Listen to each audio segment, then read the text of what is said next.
Give me a mic. When I really discovered what a director does, and that is, I saw Citizen Kane on television for the first time. And I began to become aware of editing and camera positions. How do you do, ladies and gentlemen? This is Orson Welles.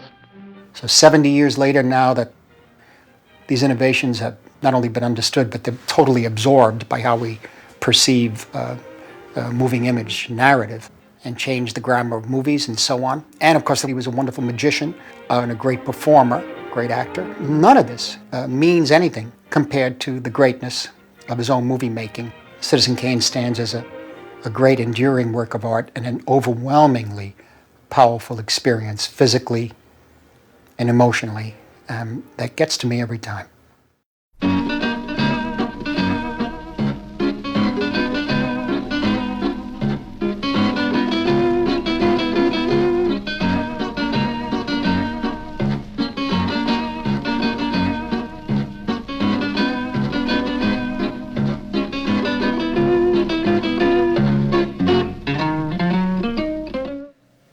Our filmmakers, you know, we're just a ragbag bunch of people doing something that is technologically already almost passé.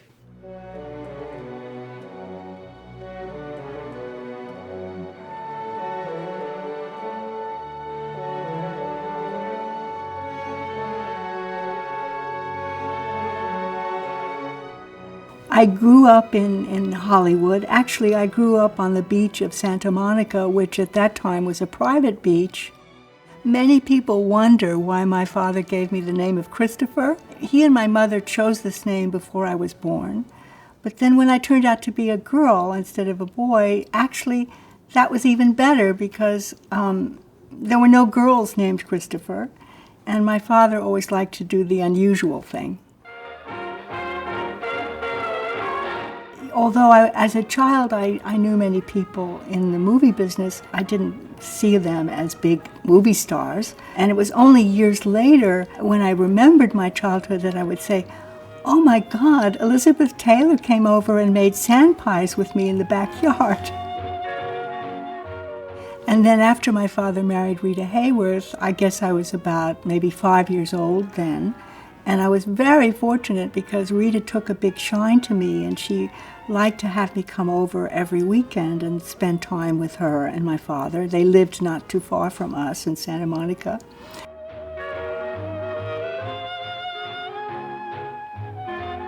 The first time I saw my father on stage, I guess I was about 5 years old, and he was putting on the Mercury Wonder Show, which was a magic show for the U.S. troops that were stationed in L.A. because we were in the war at that point, and the troops were going to be shipped out to the Pacific. So this magic show was free for the GIs, and my father put his own money into it.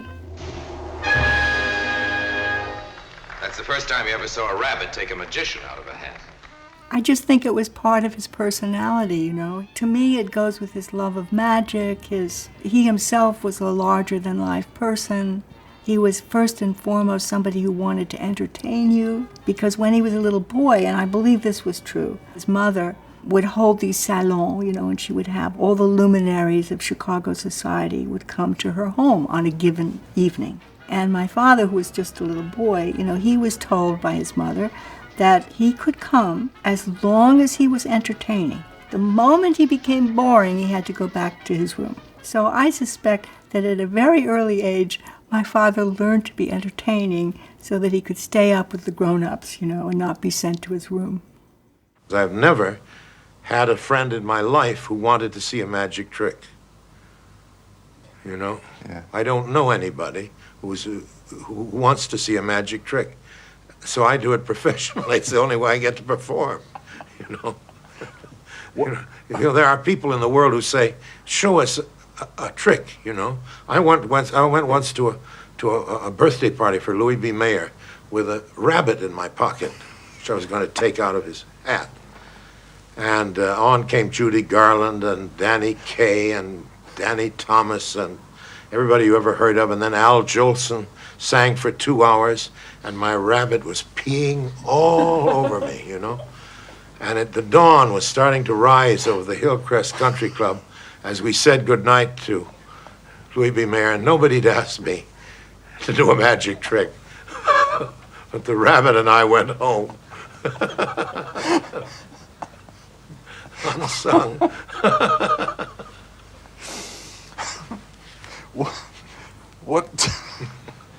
What makes a good magician? He said, seriously. Seriously, what makes a good magician? He's a man who can get that rabbit out in time.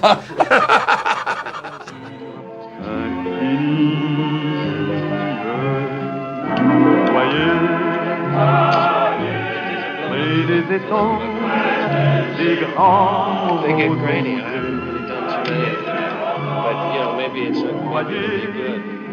In 1970, I wanted to use Orson for my first movie, A Safe Place. I flew to New York to see him. He was in a hotel at the Plaza Hotel. Peter Bogdanovich had introduced me, so I was coming thanks to Peter. And I went up the floor to go to his room, and I rang the doorbell. He opens, and he's wearing purple silk pajamas. He's enormous, like a gigantic grape, in these big purple silk pajamas. And he says, he doesn't let me in. He just opens the door and says, "What is it?" And I said, I'm Henry Jaglom. And he said, "What is that supposed to mean to me?" And I said, "Peter arranged for us to meet." He said, "About what?" And I'm still standing at the door. And I said, "About your being in my next movie." He said, "Where's the script?" I said, "I don't have a script. Can I come in, please, before we continue?" And he said, "Okay." He said, "Look, I'll sit here, but I won't listen." And he crossed his arms, looked up toward the ceiling, and refused to listen, it seemed. And I started selling and creating a character. And I remembered, reading like everybody else about his obsession with magic. So I started telling him this was a magician, and it occurred to me while I was speaking to say that he was a magician who tried to make things disappear. He made animals in the zoo disappear, but there was one thing that he couldn't make disappear. So Orson finally got interested and looked at me and said, "What? What is that?" And I said, "If you want to know, you have to do the film. Otherwise, you don't find out." And he looked at me and he said, "Can I wear a cape?" And I knew I had him. Disappear.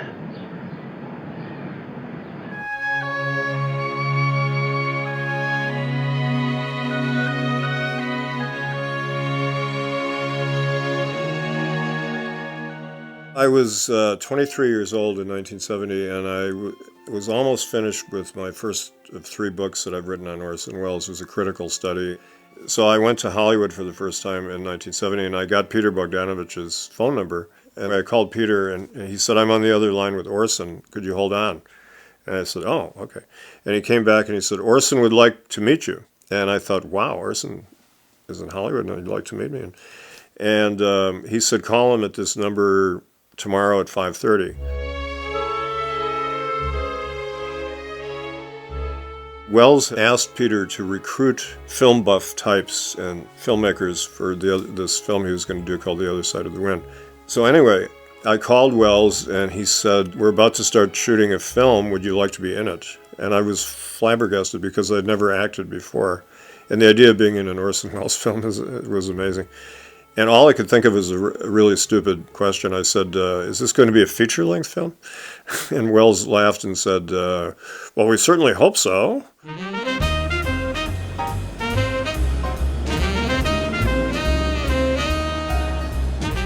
Welles went to New York in 1935, and he had the Mercury Theater with John Husband. They were involved in the Federal Theater Project, which was an attempt by the Roosevelt administration to create a national theater, which was a marvelous thing.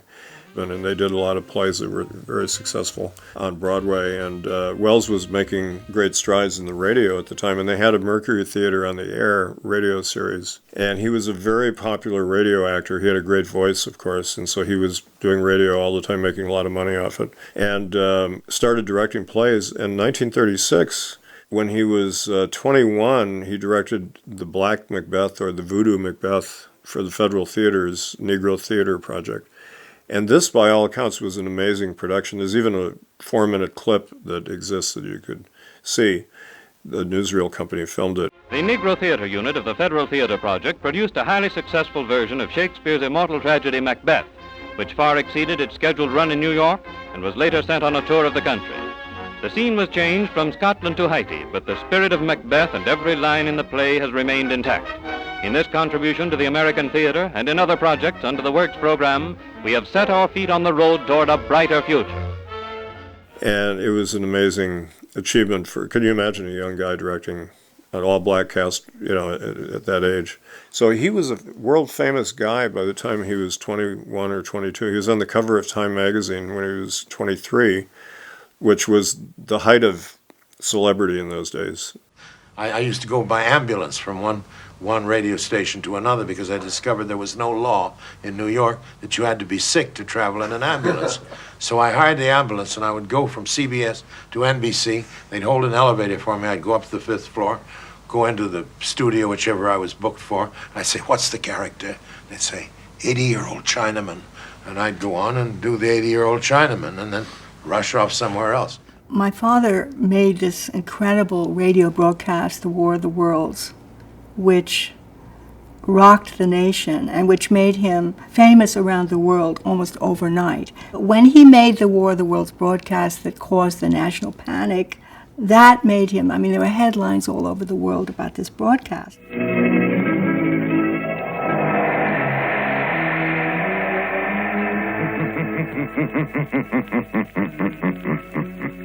It was at the time of the Munich crisis when the whole world was on edge because they thought war could break out at any moment. They were used to radio broadcasts about, dangers of war in Europe, and so Wells did it like a radio broadcast, a news broadcast. Ladies and gentlemen, we interrupt our program of dance music to bring you a special bulletin from the Intercontinental Radio News. A bulletin is handed me. Martian cylinders are falling all over the country. The enemy is now in sight above the Palisades. Five great machines. He would have this band playing and then interrupt for announcements, and he had a newscaster who sounded like President Roosevelt, and it seemed believable in a sense, although you listen to it today, it seems fairly preposterous. I've met people who listened to it and said they believed the story the Martians were attacking. A lot of people were running out in the streets and driving up in the hills, and some woman ran into a police station in San Francisco with her clothes all ripped up and claiming the Martians had attacked her and things like that.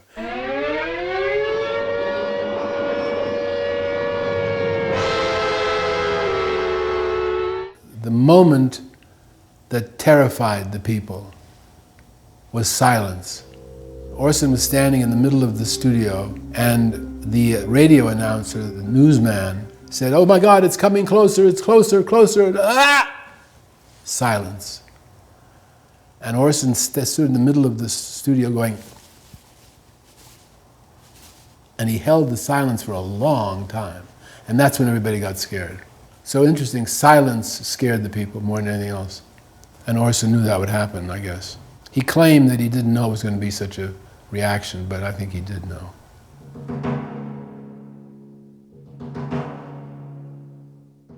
There is a funny newsreel footage taken the morning after the event where he's giving a press conference and he's expressing regret. And it's all a big act because he didn't regret anything. He was just saying that because they were worried they might get sued or even he or other people could get arrested or something. But the whole thing kind of blew over. Of course, we are deeply shocked and deeply regretful about the results of last night's broadcast. I said to him, "Do you feel any regrets about the War of the Worlds?" And what I meant was that it was like too prominent in his story. And he said, "Regret? What is there to regret?" People believed anything they heard on the radio. And I said, let's do something impossible and make them believe it. And then show them that it's only radio. So that was what started it. And then, of course, they passed a lot of laws. Now you can't do it. You can't give a news broadcast, say this is the news without all that. But the people who tried it in other countries were all put in jail. And I got a contract, Hollywood. It really is the truth. So then Hollywood became very interested in getting Orson Welles to go out to the West Coast, and they wanted him to do in a movie what he had done on the radio. So when he came to make Citizen Kane, he got this amazing contract from RKO. Wells had to get story approval and cast approval from RKO, and he had to do it within certain budgets. But he did have final cut, which was very unusual. He had been getting offers from studios. Before that, he'd even done a couple of screen tests for Warner Brothers and Selznick, but they were offering him conventional deals as an actor and all that, and he wanted really full control, which he got with Citizen Kane, pretty full control. So he was resisting Hollywood's offers, but the War of the Worlds led to RKO making him an extraordinary offer of a 3-picture deal with a lot of autonomy. And RKO was a studio that had just emerged from bankruptcy, and they were taking chances on arty filmmakers. They were letting people like John Ford and Howard Hawks and other people make pet projects. And so George Schaefer, the president, was a rather enlightened studio executive who thought it'd be good for the studio and prestigious to have Orson Welles make films. There was a tremendous resentment from, of course, because nowadays every star has directed a movie. Even the TV stars direct some of their segments. It's perfectly normal for actors to direct themselves. But nobody had done that since von Stroheim, and it was unheard of. And then that I should be the author and absolute producer. Now, of course, the producers hated me most, because if I could do all those things, then what is the need for a producer? When Wells was shooting Citizen Kane, he was naive about a couple things. One was that he thought the director did all the lighting, because in the theater, the director is very involved in the lighting. So he hired the great Greg Toland, who was the greatest cameraman who ever lived, probably. And Wells was going around lighting everything. And Toland, he said, was such a gentleman and nice fellow that he told the crew, just don't say anything about it. And they let Wells do this for a few days. And Toland would go around, touch the crew guy on the shoulder and tell him to move the lights a little bit. And then he told Wells, this is really my job. And Wells was really embarrassed. But Toland said, no, it's okay. He said he wanted to work with Wells because he had never directed a film before. Actually, he said, I thought I could learn from you because of your ignorance, I wish we could have a light. You see how that light on your booster, the color tram, makes a reflection on the light. I wish we could move it so it makes a reflection. In an interview Orson gave, he was asked who his favorite directors were, and he said, well, I'm partial to the old masters, by which I mean John Ford, and John Ford. With Ford at his best, you get a sense of what the earth is made of, even if the script is by Mother McCree. So I showed that quote to Ford. He looked at it and he said, where is Orson? I said, I think he's at the Beverly Hills Hotel. Mm-hmm. Next day I got a call from Orson. Did you show that quote of mine to Ford? I said, yeah, why? He said, I just got a telegram. Thanks for the compliment. Love, Mother McCree. Then another awful moment came when I didn't understand directions. And that was because I had learned how to make movies by running Stagecoach every night for a month. Because if you will look at Stagecoach, you will see that the Indians attack left to right, and then they attack right to left, and so on. In other words, there's no direction followed. Every rule is broken in the picture. And I sat and watched it 45 times. So, of course, when I was suddenly told in an over-shoulder shot that I had to look camera left instead of camera right, I said no, because I was standing here. That argument, So we closed the picture down. And about 2 p.m, and went back to my house. And Toland showed me how that worked. And I said, God, there's a lot of stuff here I don't know. And he said, there's nothing I can't teach you in 3 hours. I know you're tired, gentlemen, but I brought you here for a reason. I think this little pilgrimage will do us good. Chronicle's a good newspaper. The Chronicle's a good idea for a newspaper. Notice the circulation. 495,000. But, Mr. Kane, look who's working for the Chronicle. With them fellas, it's no trick to get circulation. You're right, Mr. Bernstein. You know how long it took the Chronicle to get that staff together? 20 years. 20 years. Well, 6 years ago, I looked at a picture of the world's greatest newspaper men.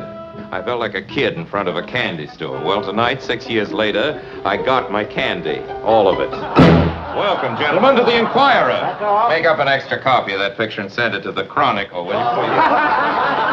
It'll make you all happy to learn that our circulation this morning was the greatest in New York, 684,000. 684,132. Right. He opened up cinema to a whole new idea of what you could do. That's true. He and his cinematographer, Greg Toland, did an extraordinary thing visually that had not been done before. That certainly had an effect. But there had already been in Germany the whole expressionist filmmaking of UFA, and that's not what it was. It was the freshness in American cinema, the freshness of vision, the freshness of expression, the willingness not to play by all the conventional rules of how a movie is supposed to look and what the timing is and so on. That gave everybody who wanted to be a filmmaker the freedom they thought they wanted to make films their own way. I mean, first there was the official recognition of, new ways of telling story, innovations in storytelling and cinematography. The fact that Welles was 25 years old and came out of theater, of course, and radio, and changed the grammar of movies and so on. But then later in the 50s, you really saw the effect the picture had on other movies. Not so much, they talk about seeing ceilings for the first time. That wasn't that unusual, but it was the extremely low angles, for example. And that's what really drew the attention to the ceilings. Texture of the images. But overall, the story, the feeling of loss, a hero who is really defined by, surprisingly, what he doesn't have. Cut! This is great! Cut! Cut! What's he still running? Cut! Well, why are you still holding it? You must get tired. It keeps on. Ready? Yes, ready. Camera. Scene 6, take 2. Action. Literally, he was not afraid of being self-conscious with the camera and making self-referential remarks with the camera and literally letting the audience understand, yes, the camera is looking through the floor up into the ceiling. And I began noticing camera movement because he used that wide-angle lens a great deal. And if you use a wider-angle lens and you move quick enough, you see the walls speeding past you. And this is what I think Welles brought to cinema, to American cinema particularly, because up to that time, it was the seamless film, in a way. The hidden camera, the camera that you couldn't tell was there. So Welles was the one to really open up the Pandora's box of cameras flying up. And the odd thing about the picture, and I've seen it countless times, the enigma of it is Kane himself. You don't know him. You can't get to know him. I can't really feel for him as much as I did in the beginning. But in the beginning, when I first saw the film many times, I was feeling more for Orson Welles himself, acting in the film. I liked him personally. Citizen Kane was the picture where everything was in balance and, where he worked in harmony with that system, where he had everything he needed. And, of course, there was the excitement over the scandalous side of the picture, the connections with William Randolph Hearst. Welles was trying to make some anti-fascist films, and he was going to transpose it to America and have a businessman with fascistic tendencies. So he was going after Howard Hughes, and then he went after William Randolph Hearst. And because Hearst raised a huge fuss about it and made sure that it would not be shown in any movie theaters in the country that were under Hearst's management, the movie was just dead in the water.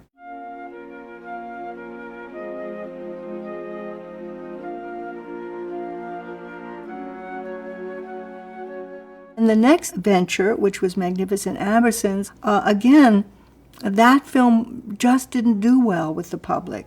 And so the studio actually took it out of my father's hands and reshot the ending and made all kinds of changes, which from my father's point of view just ruined the movie. I mean, as far as he was concerned, it wasn't his film anymore. It was thought by everybody in Hollywood while I was in South America that it was too downbeat, famous Hollywood word at the time, downbeat. So it was all taken out, but it was the purpose of the movie. They had 2 bad previews of Ambersons, terrible previews. And the studio panicked and just cut it to shreds. And Orson was way down in Rio and couldn't come to the rescue. But with a budget of $1 million, I was sent to Rio to make up a movie about the carnival. Now, I don't like things like carnivals and Mardi Gras and all that, but I was told that it was my patriotic duty. They put it to me that it would be a real contribution to inter-American affairs in the Latin American world and so on. So the picture was destroyed except the first hour is pretty much the way Orson had it. And then this last half hour is very much recut and reshot. And they started cutting it. They actually shot the last. There are 3 scenes at the end I didn't even write or shoot. The fact that the first hour is so good that the movie is still a masterpiece in some ways is amazing. But that hurt him even more than the financial failure of Citizen Kane, because Ambersons was a failure too. Even though it got an Academy Award nomination, it didn't do well. Those 2 things were pretty much the kiss of death. You're not wanted in this house, Mr. Morgan. Afraid I don't understand. You'll understand this. The Magnificent Ambersons brings you many of the Mercury players you first saw in Citizen Kane.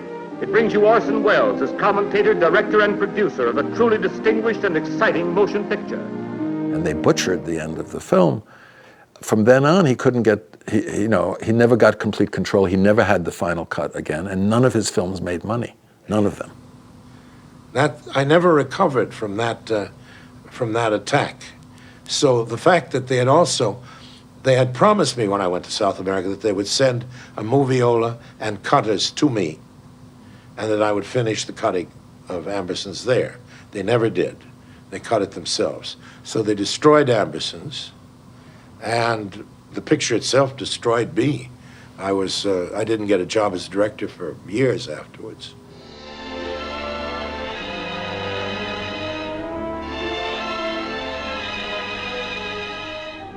In America, he never had a hit. He never had a box office success, except for a picture he didn't like called The Stranger. He didn't like that film, but it was the only picture of his that made any money in America. The Stranger was a film that Welles said was a commercial enterprise. The one time he tried to make a film just to be commercial and popular, because he hadn't been able to direct a film since The Magnificent Ambersons. It's all true. And the next picture I did do was The Stranger. And I did that to show people that I didn't glow in the dark. You know, that I could say action and cut just like all the other fellows. Welles wasn't satisfied with it, and he had to accept a lot of things that the producer wanted him to do. He wanted, for example, Agnes Moorehead to play the investigator who's hunting down this fugitive Nazi who's escaped to America, played by Welles. That was too unconventional for them, so they cast Edward G. Robinson. Well, then you have no faith in the reforms that are being effected in Germany. I don't know, Mr. Wilson. I can't believe that people can be reformed except from within. The basic principles of equality and freedom never have, never will take root in Germany. The will to freedom has been voiced in every other tongue. All men are created equal, liberté, égalité, fraternité, but in German, there's Marx. Proletarians unite, you have nothing to lose but your chains. But Marx wasn't a German, Marx was a Jew. This guy is such an obvious villain, and the point of the film is that all these Americans are very naive, and they don't realize that this guy is in their midst, who's obvious to everybody as this villain, and that's the point of the film. It was also the first commercial American film that showed concentration camp footage. Gas chamber, Mrs. Rankin. The candidates were first given hot showers so that their pores would be open and the gas would act that much more quickly. And Welles was very seriously concerned after the war about neo-Nazism. He wrote articles about it, and like other people, he realized that, U.S. government was working with Nazis, using them as spies and rocket scientists and things like that. And so a lot of people who were guilty in the war were getting off. And then the Vatican was helping Nazis escape to South America, and Welles was one of the people who thought this was a bad situation, so he was trying to alert the public to that.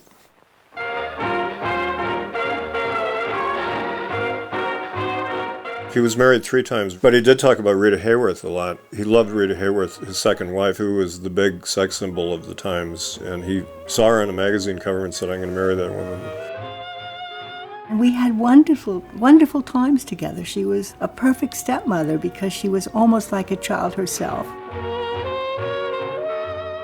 I don't think she really liked being a movie star.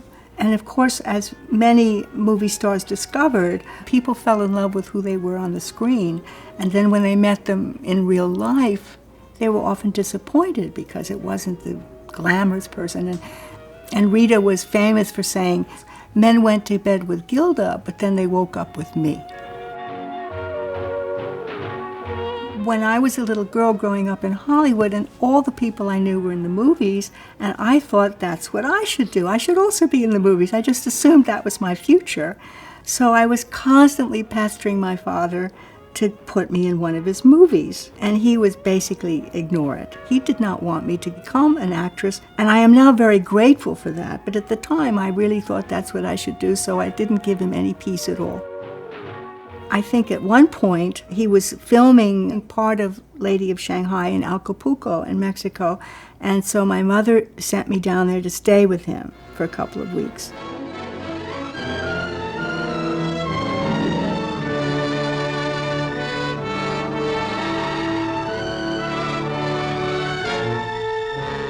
And so I was there. They were mostly doing the scenes on the yacht. Errol Flynn had loaned my father his yacht, and most of the shooting was taking place in Acapulco Bay.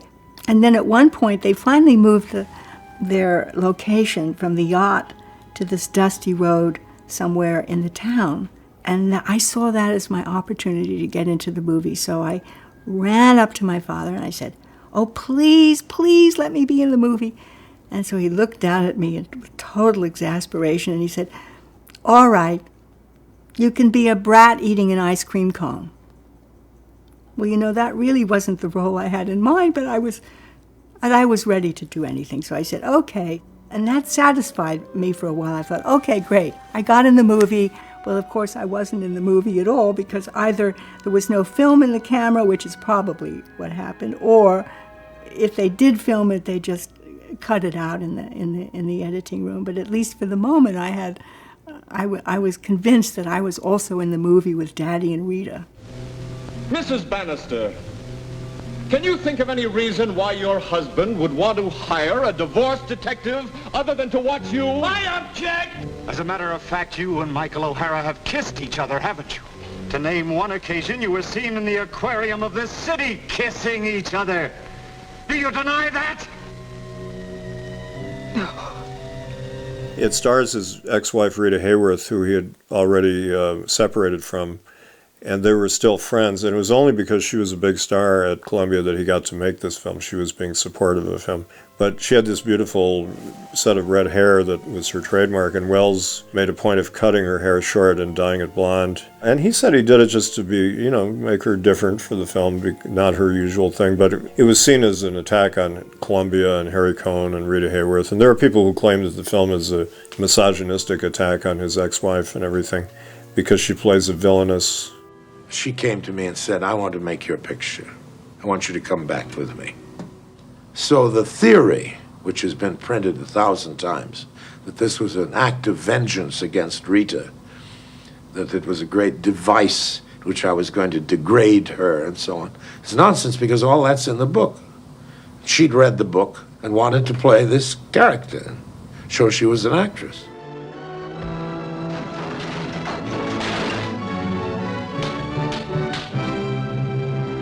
I think my father was a pioneer because he was, I believe, he was one of the first, certainly in this country, to work outside of the studio system and to finance his movies with his own money. You know, he would work as an actor to earn money, which he would then put back into his film. One of the films that Wells is most associated with is The Third Man, which he didn't direct. Some people look at it and they think, well, he must have directed parts of it because it looks like a Wells film, but really it was directed by Carol Reed. He did a lot of Wellesian angles and shadows and things, but that was his style, and Wells never claimed that he directed any of it, and he made it very clear he did not. And it's a very Wellesian story because it's about one friend betraying the other for legitimate reason, but it's a bitter story. And Wells said that in Europe, every time he walked into a nightclub or a restaurant, the orchestra or the piano player would start playing the Third Man theme. And it began to bother him and drive him crazy because, I mean, he didn't direct the film. And so he was known best for a film he didn't do. I never argue about the direction, but I usually come up with a rewritten scene. That's the headache they have to put up with. And then if they don't like it, I'll go back to the other. But I go back home at night and write next day's scene and hope they'll take it instead of what it is. But I never would tell a director, would you do that or something, unless they asked me. People wonder why my father fell from favor in Hollywood, you know, why he arrived as the boy genius, and then suddenly he was the enfant terrible and nobody would work with him. At that point in my father's career, it was very difficult for him to get a studio to back his movies because none of his movies had made money, and in Hollywood, only movies that make money are appreciated. And nobody really wanted art films. There was no audience for an art movie in the United States, unfortunately. So I think that was really the beginning of the end for my father in terms of Hollywood. And I think this is why he began to look to Europe as a place to go where he could maybe have artistic control over his films. There was once in Venice a Moor, Othello, who for his merits in the affairs of war was held in great esteem. It happened that he fell in love with a young and noble lady called Desdemona. A sweet woman. I'll chop her into messes. Tackle me. You know, he didn't make a lot of films in Europe, but they were good films and they were his films. He said, maybe my films would have been better, but they wouldn't have been mine. And that's the thing. Mr. Arcadon has a lot of flaws, but it's a very fascinating film, and it's his film. Nobody else could have made it. It's a very unusual film. And Othello, the same. And those documentaries he made, and The Trial. And then Chimes of Midnight, I think, is his greatest film. It's a wonderful movie. A kind of personality which requires that I play certain kinds of parts, or I discombobulate the scene. And that's, it's a kind of handicap. There used to be a form, a division of actors in France, in the Comédie Française, who were called king actors. They weren't necessarily the best actor, they were the actor who played the king, you know? And I'm a king actor, maybe a bad one, but that's what I am, you see. My father is a Shakespearean character because he combined so many of Shakespeare's characters, but he also, some of his greatest acting roles were as Macbeth, as Othello, and I think especially as Falstaff. I think that role was made for him, and I can't see him in that role without crying. He's so moving, especially in that scene where the prince, you know, scorns him. That still moves me to tears, that scene. My king! My Jove! I speak to thee, my heart. I know thee not, old man. Fall to thy prayers. How ill white hairs become a fool and jester. I have long dreamed of such a kind of man, so surfeit swelled, so old, and so profane. But being awaked, I do despise my dream. You're my favorite picture yet. If I wanted to get into heaven on the basis of one movie, I would. That's the one I would offer up. I think it's because it is, to me, the least flawed. Let me put it that way. It is the most successful for what I tried to do. I succeeded more completely, in my view, with that than with anything else. He kept trying to make a movie that would be successful, but it seems like, you know, just as King Midas, everything he touched turned to gold, everything my father touched turned to art, and often Gothic art, and things that the American public couldn't really understand. And I have people to this day coming up to me and saying, you know, I'm told that Citizen Kane is the greatest movie that was ever made, but you know, quite frankly, I don't get it. I don't understand it. I don't see why people think it's the greatest movie ever made. Whereas in Europe, he's revered. Much more than in his own country. I've always seen that as such an irony. Over the years, Welles became known on the official record by a lot of people, it became known as a failure and a has-been. Kane was supposedly the one lasting achievement. But for us, the filmmakers, we didn't know any of that. It was a very, very different story. I had seen a number of other Wells pictures around the same time, including the Shakespeare films, Macbeth, Othello. For us, Wells was a lighthouse, a beacon of the individual, the individuality, of a commitment to yourself and to your art above everything else. Everything else. And yes, people said he was self-destructive. I guess one can say that, and maybe some say he acted in too many commercials and mediocre films, but he had to survive during that period, no matter how many compromises or cuts or constraints in the pictures.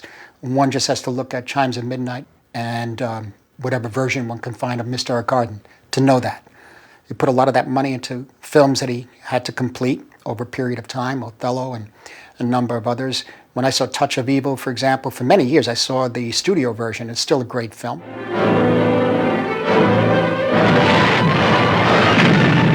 Starring this outstanding cast: Charlton Heston, Janet Leigh, Orson Welles. I talked to Charlton Heston about Touch of Evil, and he was the guy. He deserves a lot of credit from all of us who love Welles, because that Welles would not have gotten to direct Touch of Evil without Heston.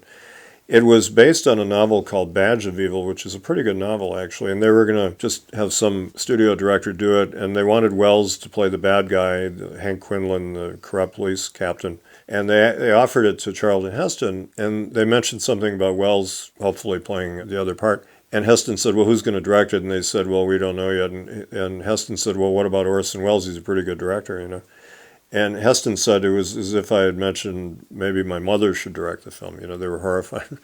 But they said, we'll get back to you, because he was a big star. And then they said, okay, you know. And so Welles was allowed to direct this film. What are you trying to do? We're trying to strap you in the electric chair, Boyd. You framed that boy. Framed him! Oh, cop now. I'm a husband. What did you do with her? So that was his return to Hollywood after 11 years. And he said when they saw the final version, up to that point they had been very supportive, but they were horrified at the film because it's a very dark, nightmarish, scary film. Hold her legs. And then everything changed, and they barred him from the cutting room, and they brought in another cutter to start messing around with the film, and another director came in and shot, 15 minutes of footage. And so once again, a Welles film was not released in the form he wanted it to. Because they loved the rushes. Every day, the head of the studio came to me and wanted me to come to the office and sign a deal for several pictures, and it's great stuff. Then they saw a rough cut of it, and they were so horrified that they wouldn't let me in the studio. And nobody's ever explained what horrified them. The last thing they wanted was a success, and nobody has ever explained it to me. Chuck Heston doesn't know. They never told him. They certainly never told me. We don't know what it is. It was too dark for them, too strange, I think. I don't think we would have had that reaction now. They're a little too tough, a little too black. But that's a guess. I just don't know. The truth is he made 8 or 9 or 10, I don't know, magnificent movies, some of them. Falstaff, it's, I think, the greatest film of anything to do with Shakespeare ever made. It's a masterpiece. Nobody talks about it. In America, absolutely nobody mentions it ever. And I love F for Fake. He recreates film in a new way. So he didn't get the support, the acclaim that he had gotten so spoiled with at 24 years or 25 years of age. And that's why he would say something like the rest of his life he should have done something else. I made essentially a mistake in staying in movies, it's the mistake I can't regret, because it's like saying I shouldn't have stayed married to that woman, but I did because I love her. I would have been more successful if I hadn't been married to her, I would have been more successful if I'd left movies immediately. Stayed in the theater, gone into politics, written anything. I've wasted the greater part of my life looking for money and trying to get along, trying to make my work from this terribly expensive paint box, which is a movie. Yeah. And I've spent too much energy on things that have nothing to do with making a movie. It's about 2% movie making and 98% hustling. It's no way to spend a life. Do you feel that's going to go on? Oh, I'm going to go on being faithful to my girl. I love her. But the truth was, this was his calling. This is what he had to do. And through bad and good days and through some very difficult years, he kept trying till his very death to make movies. That's all he really wanted to do, make movies. He died, you know, with this, because he couldn't sit up, because he was so big. He died with his typewriter on his belly, writing a movie. So, I mean, his life was about trying to get another movie made. So whatever he said about wishing that he had had some other life, he couldn't have had any other life. This was who he was. When I met him, he was working on F for Fake, and he was also trying to finish Merchant of Venice, which he never did finish. But then he decided to make The Other Side of the Wind, and he used his own money to start with. He shot for about 4 or 5 years, really, off and on. He shot in my house when I got a big house in Bel Air. He moved in and was there while I was in Europe making a film. Well, he shot that film, finished shooting the film. He never was able to finish editing it. At a lunch we had sometime, in the mid-70s, he turned to me suddenly and he said, "If anything ever happens to me, I want you to promise me you'll finish the picture." I said, "Orson, why would anything happen to you? What a terrible thing to bring up. Nothing's going to happen to you." He said, "I know, but if it does, I want you to promise me you'll finish the picture." I think somehow, you know, like many great men, they have a sense, they know that they're great. They know that they will live beyond their time. And I think my father, he knew that. And that consoled him in a way. Because I remember once we were having one of our long phone conversations, and I told him how upset I was that nobody would give him the money to finish The Other Side of the Wind or the other projects that he had. And he said to me, "Don't you worry about me, darling girl. They're going to love me when I'm dead." Remember. Make a wish, maybe. Remember. Now, open your eyes and open your hands. I made 3 films. One I acted in, The Other Side of the Wind. One he acted in my first movie, A Safe Place. And he acted in his last movie, Someone to Love. I said to him one day, "Orson, I want you to look in the camera and say, 'Remember.'" And Orson said to me, "An actor never looks into the camera." And then he started making a bargain with me.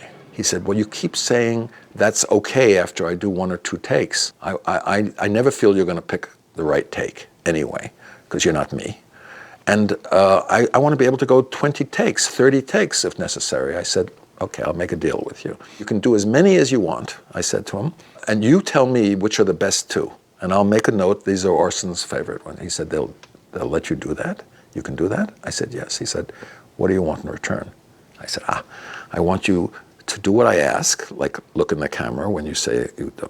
I want you not to tell the other actors what to do," because he started telling them. I said, "I want you not to direct." He started telling, "That's the wrong place for the camera, and put the lights over here." I said, "Orson, none of that. In return, all the takes you want." And he said, "It's a deal." You know, and he was so cooperative, and he never needed more than 2 or 3 takes. But he felt insecure, and he starts with "Remember." In my I'm sorry. You blew me. He broke up and broke me up. N-stick sound 296. That clever idea of doing many of them went to hell. N-stick sound 293. I was only good for 1. It was 1 shot. His last acting performance was in my movie Someone to Love. I said, "I need you to sit in the back of the theater and talk and answer questions from me, the young director, to you, the older director." He said, "Okay." I said, "But I need you to do what you just said, Orson, to be who you are, as yourself. No makeup, no accents, no noses, the real you." He said, "Oh, great, that's just once in my life." And then he showed up, and I said, "Orson, is that you?" Because he had this makeup, he said, "I'm Greek. I'm a Greek. Do you like that?" I said, "What are you talking about, Greek? We had this whole discussion about the reason you want to be in the movie, to show who you are. Oh, you don't like this? He said, come back in an hour. I came back in an hour. He did a different makeup, Egyptian, with an accent and another nose. I said, no. I said, Orson. And he wanted me to keep, because I couldn't change Orson. He needed to play this game till I finally said, Orson, I'm not doing this unless you, no noses, no voices, you on screen, for the first time completely as who you are. He said, with this little nose? I said, yes, with that little nose. I have a terrible feeling that because I'm speaking to you from the back of the theater, and because I have a white beard, you may expect me to give you the truth about something. I'm speaking from the cheap seats, not from Mount Sinai. On Someone to Love, at the end of the film, he turned to the cameraman and he said, cut. And the cameraman cuts. And I ran over, I said, what are you doing? And he said, Orson Welles told me to cut. What am I supposed to do? So I said, oh, okay. And I flicked the camera back on. Orson didn't know it was back on. And Orson started to laugh and started to laugh and laughed bigger and bigger. And as he was doing it, I was thinking, I've got it. I don't know what I'm going to do because he's not going to let me put this in the picture. But this would be the perfect ending because he's laughing like at 50 years of all the problems. It's giving him what we call the last laugh. Don't I need a finish? No. Could I kill everyone else? By this time, the credits are rolling down, and the audience, such as it may be, is on its way up the aisles. As far as this movie is concerned, it seems to me you've got your ending. Why? Because we have come to the end.